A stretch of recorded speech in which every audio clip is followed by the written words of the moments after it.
আল্লাহর জমিনে খেলাফত ব্যবস্থা কায়েম করা, এটাই হলো আমার রাজনীতির মূল দর্শন। তবে আপনারা যেই রাজনীতি করেন সেই রাজনীতির সাথে আমাদের রাজনীতির কিছুটা পার্থক্য আছে।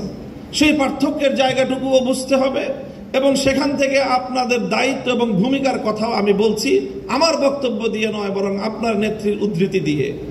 বেগম জিয়া আমাদেরকে বলেছেন অনেক সময় যে দেখেন হুজুর, আমরা ইসলাম প্রতিষ্ঠার রাজনীতি আমরা করি না, তবে আমাদের পরিষ্কার অবস্থান হলো এই যে আপনারা যদি ইসলাম প্রতিষ্ঠা করবার জন্য দেশে রাজনৈতিকভাবে সামনে অগ্রসর হয়ে যেতে পারেন, আমাদের বিএনপির পক্ষ থেকে সহযোগিতা পাবেন, বিরোধিতা পাবেন না। এই যে আজকে হাবিবুন নবী খান সোহেল ভাই যে কথাটা বললেন, অনেকেই বিএনপি এবং আওয়ামী লীগকে এক পাল্লায় পরিমাপ করে, আমি মনে করি এটা অনেক বড় অবিচার। আওয়ামী লীগ ইসলামিক রাজনৈতিক সংগঠন নয়, বিএনপিও ইসলামিক রাজনৈতিক সংগঠন নয়, তবে এই দুটির মধ্যে ঐতিহাসিক অনেক ব্যবধান রয়েছে। সেই ব্যবধানটার কথা আমি আরেকটা উদ্ধৃতি দিয়ে একটু স্মরণ করিয়ে দিতে চাই। বাংলাদেশ জাতীয়তাবাদী দলের একজন মরহুম নেতা, সাবেক মন্ত্রী চৌধুরী কামাল ইবনে ইউসুফ, আপনাদের অনেকের নাম মনে থাকার কথা, তার একটা উদ্ধৃতি, তিনি একদিন এক প্রসঙ্গে বলেছিলেন, একটা কথা বলতে গিয়ে বিএনপির প্রতি তার নিজের যে অধিকার, সে অধিকার সাব্যস্ত করতে গিয়ে বলেছিলেন যে বেটা আমি 200 বছর ধরে বিএনপি করি। কি বলেছেন? 200 বছর ধরে আমরা বিএনপি করি। আপনাদের অনেকের মনে প্রশ্ন জাগতে পারে, বিএনপি তো প্রতিষ্ঠিতই হলো স্বাধীনতার বেশ পরে শহীদ জিয়াউর রহমানের হাত ধরে, আর চৌধুরী কামাল ইবনে ইউসুফের বয়স কত? 60-70 বছর। তো বিএনপিও তো 50 বছর আগে জন্ম নেয় নাই, চৌধুরী কামাল ইবনে ইউসুফের বয়সও 50 বছর নয়। তো ওই বেটা কিভাবে 200 বছর ধরে বিএনপি করে?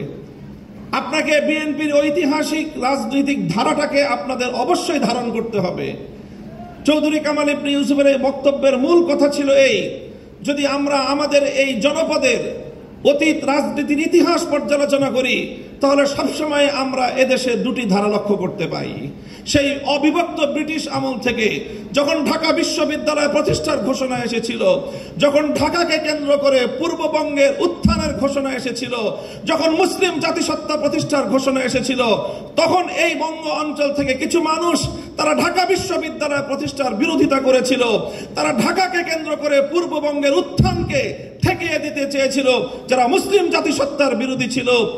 এই ঐতিহাসিক ধারা সেই ব্রিটিশ আমল থেকে চলে এসেছে, আর এই ধারায় এইভাবে দুটি ধারা প্রতিষ্ঠিত হয়েছে, সংঘাত চলেছে, লড়াই চলেছে। একটি ধারা ছিল পূর্ববঙ্গ কেন্দ্রিক এই বাংলাদেশি জাতীয়তাবাদ তথা মুসলিম জাতীয়তাবাদের, মুসলিম জাতিসত্তা গঠনের যে ঐতিহাসিক ধারা, এই ধারার যারা রাজনীতি করে, জাতীয়তাবাদী দল বিএনপি সেই ধারারই প্রতিনিধিত্ব করে। কাজে বিএনপিকে যেমন এই কথাটা মনে রাখতে হবে, যারা বিএনপির সমালোচনা করে তাদেরকেও এই কথাটা মনে রাখতে হবে। বিএনপি এবং আওয়ামী লীগ কেউই ইসলামী রাজনীতি করে না, বরং তাদের রাজনৈতিক ভিন্ন দর্শন রয়েছে। ঠিক যেমনি ভাবে আবু জাহাল আর আবু তালেব কেউই কিন্তু ইসলামের পথের অনুসারী ছিলেন না, কিন্তু কেউ যদি আবু তালেব আর আবু জাহেলকে এক পাল্লায় মাপে, তার চেয়ে বড় জালিম আর কেউ হতে পারে না। আমি মনে করি ইসলামী রাজনীতির দৃষ্টিকোণ থেকে বিএনপি আবু তালেবের ভূমিকায়, আর আওয়ামী লীগের আগাগোড়াই ভূমিকা হলো আবু জাহেলের ভূমিকা। কাজেই এই জন্য বিএনপিকে কথা মনে রাখতে হবে, বিএনপির আগামী নেতৃত্বকে কথা মনে রাখতে হবে। প্রিয় দিনী ভাইয়েরা, প্রিয় জাতীয়তাবাদী ছাত্র দলের আমার সংগ্রামী সাথী ও বন্ধুগণ, আমাদের এখানে অনেকেই আমার কথা স্মৃতিচারণ করেছেন। এখানে উপবিষ্ট অধিকাংশ অতিথিদের সাথে আমার ব্যক্তিগত ঘনিষ্ঠতা হলো থানার গারদে, জেলখানার অন্ধকার প্রকোষ্ঠে, সেই সময়ের দিনগুলোতে যাদের সঙ্গে অন্তরঙ্গতা সৃষ্টি হয়েছে, সেই ভালোবাসা এবং সেই হৃদ্যতা একটু ভিন্নতা হয়, সেই হৃদ্যতার মধ্যে গভীরতা বেশি থাকে। আমি আপনাদের এই শহীদুদ্দিন চৌধুরী আলী ভাই, সুলতান সালাউদ্দিন টুকু ভাই সহ আরো অনেকের সঙ্গে আমাদের সেই দুঃসময়ের দিনগুলো একসঙ্গে অতিক্রম করেছি। আরো অনেক নেতৃবৃন্দ ছিলেন, এই যে গিয়াসউদ্দিন আল মামুন সাহেব, তারপরে মিয়া নুরউদ্দিন অপু ভাই, আর এরপরে বিশেষভাবে যাকে আজকে আপনাদের এই মঞ্চে আমার স্মরণ করতে মনে যায়, তিনি আপনাদের প্রাক্তন কেন্দ্রীয় সভাপতি মরহুম নাসিরউদ্দিন আহমেদ পিন্টু ভাই। আমার জন্মস্থান আমাদের লালবাগের যিনি নেতা, যাকে নির্মমভাবে মৃত্যুর দিকে শুধু ঠেলে দেওয়া হয়েছে বলবো না, বরং যাকে পরিকল্পিতভাবে হত্যা করা হয়েছে।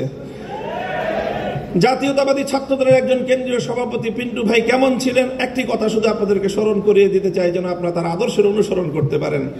আমি একদিন গারদ থেকে 2013 সালের জেলখানার ইতিহাস বলছি। আমি 2013 সালে আমি যখন জেলে, পিন্টু ভাইও তখন জেলে, একই জেলে ছিলাম আমরা, কাশিমপুর হাই সিকিউরিটি কেন্দ্রীয় কারাগারে। আমিও গেলাম, একেবারে যখন জেলখানায় পৌঁছলাম থানার গারদ কোর্ট থেকে, তখন আসরের সময় প্রায় শেষ হয়ে যায়। আমি পথিমধ্যে আসরের নামাজ পড়তে সক্ষম হয়েছিলাম। পিন্টু ভাই আলাদা আরেক গাড়িতে গেলেন, কিন্তু তিনি আসরের নামাজ পড়তে পারেন নাই। আমি ওই